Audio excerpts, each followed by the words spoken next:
the campaign, Eramis. I have to admit, Eramis as a boss.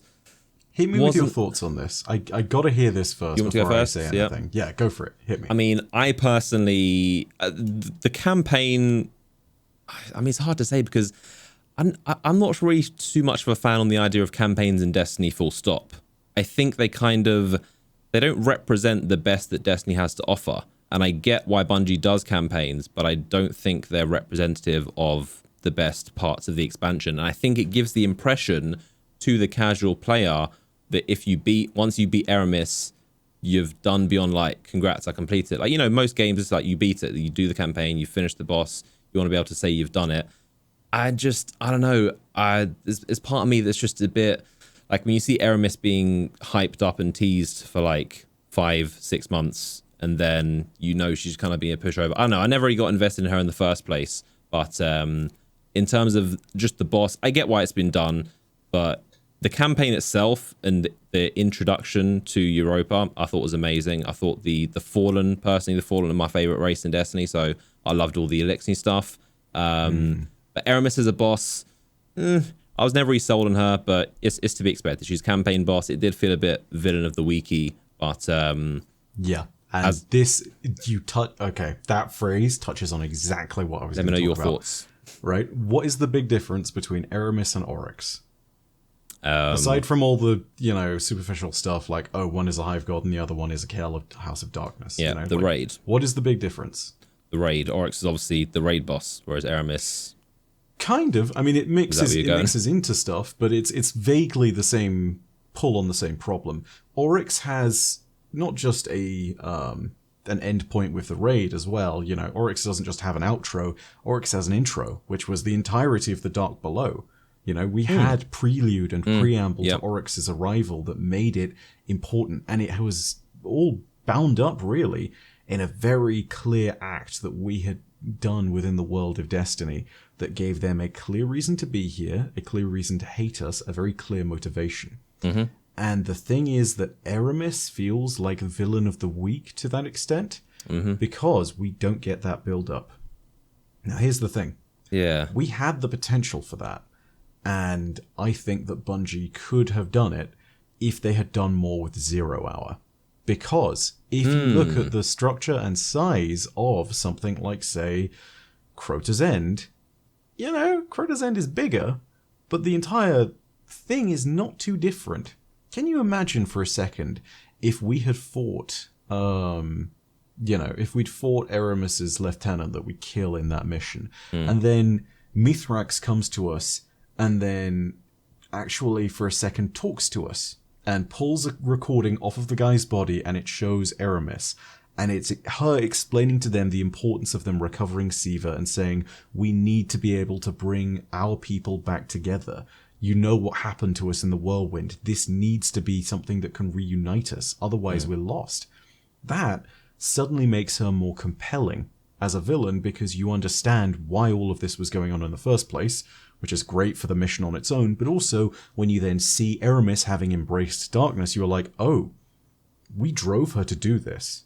We made her do this. That's the preamble. Mm-hmm. And villain of the week characters feel like they're villain of the week characters because they don't have preamble. Mm-hmm. Now, take that and compare it to, say, Nokris, which, admittedly, when you saw them in Warmind, a lot of the lore there ended up being very thin, and it was one of these moments where Nokris was just kind of a nod from the earlier Taken King campaign. However, his Warmind stuff ends up being a preamble to where he ends up being in Season of the Arrivals, and that ends up making the final fight with him in Season of Arrivals feel that much better because you have a history with this boss now. That's what I think a lot of the quote-unquote villains of the week are missing, And there's points at which Bungie really misses this. You bringing up the raid for Oryx sort of solidifies again how they need a bigger 3-act structure, so to speak, Right. And it doesn't need to be that in the sense of a campaign leading to a raid or anything along those lines. It can be bigger and more overarching like that, Like, if you take Nokris's story, the ideal thing is maybe we got a little bit more lore on him in the Taken King, something along the lines of You may not know more about the betrayer, says one hive as you kill them when you're trying to find out more about him, and ultimately they stop you from finding out more. Then Warmind happens. That's like some of the meat of the story, and then the outro is where you meet him in Arrivals, you know?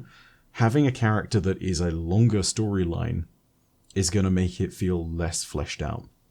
And it makes me a little fearful for Savathun, but at the same time a little confident, because Savathun could fall into that same trap, but by that same token, she has had a lot of stuff addressing her. And I just really hope that they tighten the focus on her in this next year's worth of content. The Shivua Wrath stuff that they'll be doing this season sounds like it's promising and sounds like it could move in the right direction. But we need to know that we're going to get something pushing towards the point of Witch Queen a little bit later in the year, because otherwise it's going to feel a little bit disconnected. Arrivals is a great intro to Beyond Light, and it kind of helps make this, you know, a more tangible experience, if you get what I mean. We had all this prep leading up to it.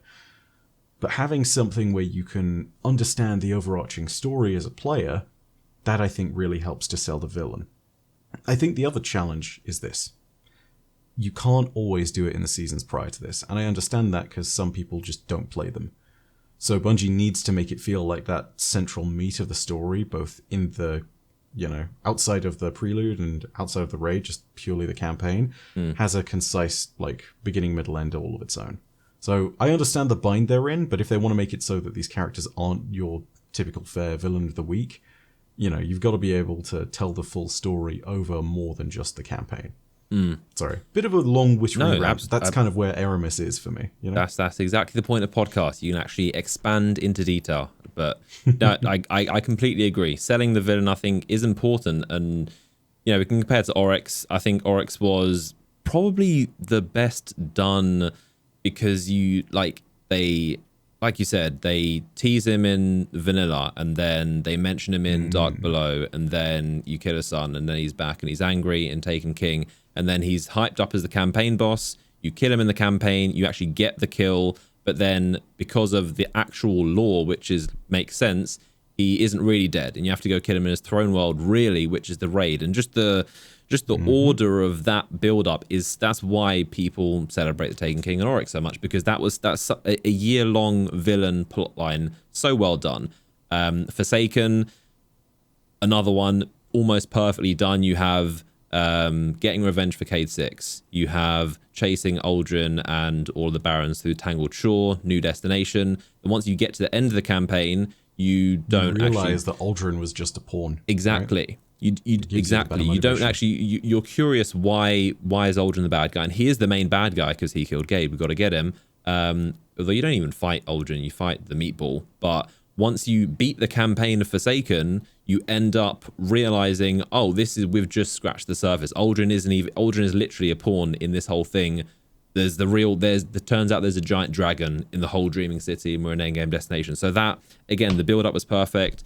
With Eramis, I wasn't invested to begin with because I just knew she's just going to be another ghoul, kind of trample her, and she's not going to be a real threat. But I don't know, there's a lot of just like talk about the darkness, and her character wasn't that, maybe just because I knew where it was going, I was just like, I don't know, I wasn't really threatened by, I said in my video, like Eramis and her band of dregs is really not just that.